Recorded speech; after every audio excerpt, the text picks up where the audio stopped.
अपना भाषण दें, लेकिन मजबूरियाँ इस तरह आ गई हम लोगों के पास कि हम कोई भी अपने आप को महफूज नहीं समझते। ये आग आज की नहीं है, कई अरसों से शुरू हुई है। हम हर वक्त इसको नज़रअंदाज करते गए।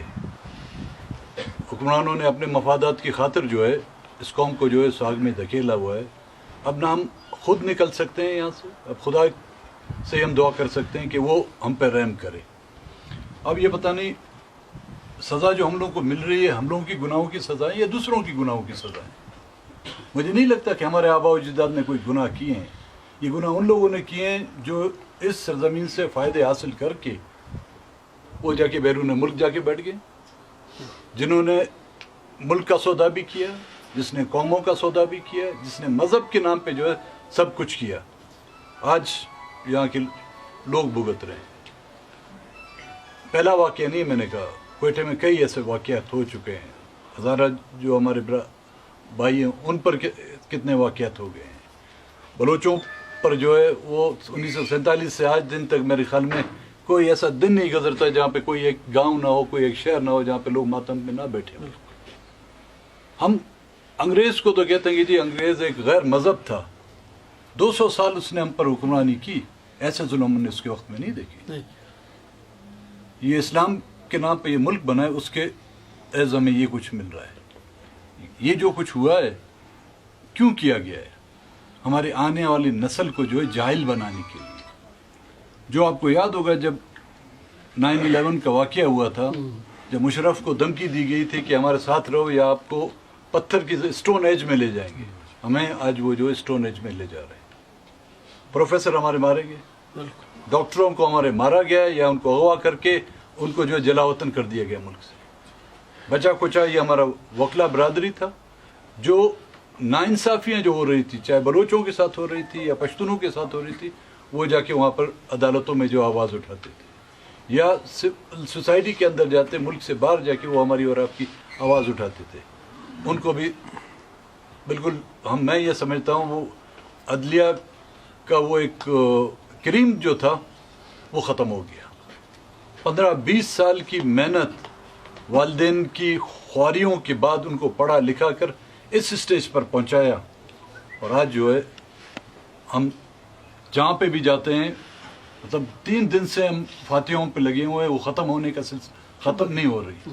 वो ज़ख्मी अलग हैं, 40-50 के करीब कराची अस्पताल में, CMH में अलग पड़े हुए हैं, ये अलग पड़े हैं। कौन इसके ज़िम्मेदार है? यहाँ के वो हुक्मरान नहीं है जिन्होंने पहले भी हुक्मरानी की, आज भी हुक्मरानी की है, वही इसके ज़िम्मेदार है। हम और आप तो सिर्फ माँ सिवाय इसके कि हम अपने आने वाली वो आक़िबत के लिए दुआ कर सकें। मैंने चमन में भी कहा था, मैंने बोला हम और आप उस लाश से भी ज़्यादा जो बेख्तियार होके रह गए हैं, वो तो चली गई ना, उससे तो कोई कुछ तवक्को नहीं कर सकता। हमसे आपसे तो लोग बहुत तवक्को करते हैं, लेकिन हमारे बस में इतना भी कुछ है जो उस लाश के बस में था। सिर्फ ये है फ़र्क है कि हम हाथ पैर हिला सकते हैं और कुछ नहीं कर सकते। दुआ ही कर सकता हूँ कि अल्लाह ताला आप लोगों को सब्र दे और खुदावंद ताला हमको इस मुसीबत से जल्द आज़ाद कराए। इस तरह के दुख और इस तरह की अज़ियतें जो है ना, जो लोग आजकल देख रहे हैं, जहाँ पे भी जाओ मातम है। मतलब ये वो इलाके थे जहाँ पर बरादरी फूलों की खुशबू आती थी, आज सिवाय आंसू और खून के हमें कुछ नहीं दिख रहा। अपने लिए दुआ कर सकते हैं और हुक्मरानों के लिए मेरे मुंह से तो दुआ नहीं निकल सकती, बददुआई दे सकता हूँ भाई। जो कुछ उन्होंने हमारे साथ किया है, दुआ अगर करूँगा तो मैं सबसे बड़ा गुनाहगार हूँगा।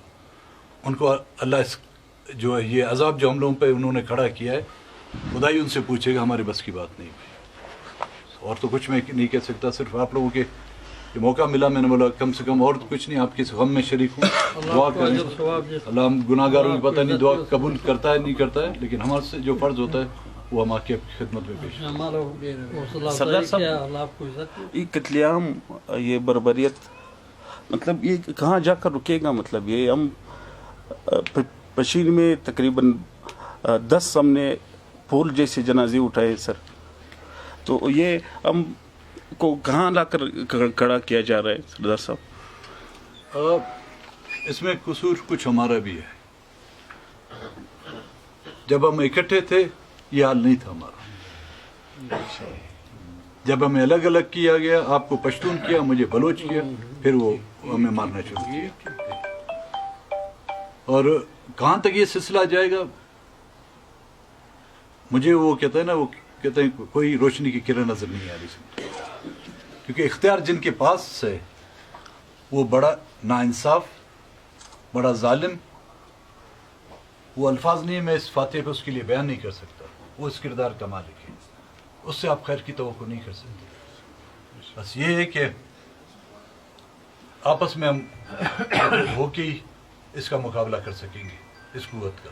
ورنہ پشین والوں کو پشین والا کر کے مارے گا، چمن والوں کو چمن والا کر کے مارے گا، تربت والوں کو خزدار والوں کو خزداری کر کے یہ مارے گا. اس طاقت کا مقابلہ بغیر منظم ہے. ہم بھائی ہیں، ایک گھروں میں دو بھائیوں کے درمیان اختلاف ہوتے ہیں. ایک کہتا ہے بھائی تم نے زیادہ کھایا، میں نے کم کھایا. لیکن یہ سوچنا چاہیے کہ وہ پورا گھر ہمارے اوپر گر رہا ہے. ابھی اس گھر کو کس طرح ہم بچائیں؟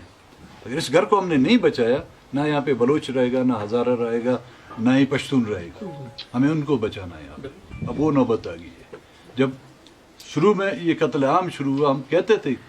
آج مجھے وہاں پہ فاتحہ پہ فضل آغا کے گھر پہ گیا، نوجوان نے کہا کہ صاحب اب آپ کی باری ختم ہوگی، اب پشتونوں کی باری. میں نے بولا بھائی ہم اس وقت رو رہے تھے کہ یہ آئے گی، آپ لوگوں کی باری آئے گی. یہ وہ ظالم ہے، وہ کسی کو نہیں بخشے گا. وہ آ گئی، کس کو بخشا ادھر؟ یہ ہمارے سر ناصر بیٹھے ہوئے ہزاروں کو بخشا. ایک ایک دن میں 100 لاشیں اٹھائی.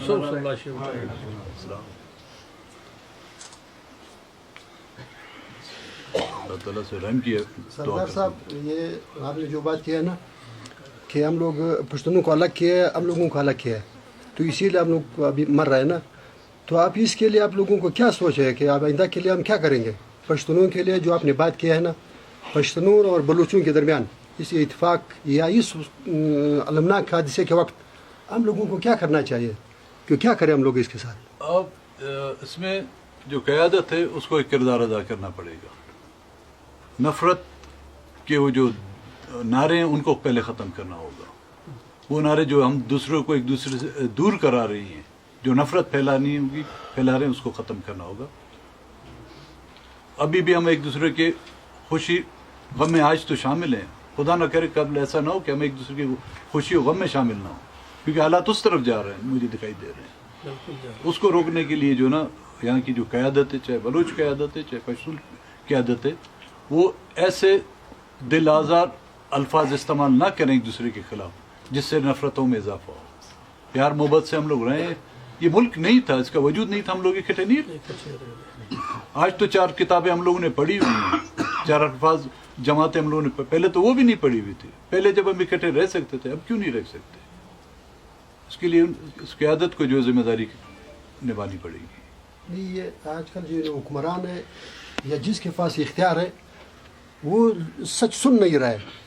جب کوئی بھی اس کے سامنے سچ بولے لیکن وہ ایک دم اٹھ جاتا ہے، ایک دم غصے میں آ جاتا ہے کہ بھائی فلانا یہ بات کیا ہے، فلانا نے یہ بات کیا ہے نا. وہ جب کوئی نہیں سنتا نا، جب کانوں سے بہرا ہوتا ہے تو اس کے کان کے نیچے ایک تھپڑ مارو، خود سن لے گا.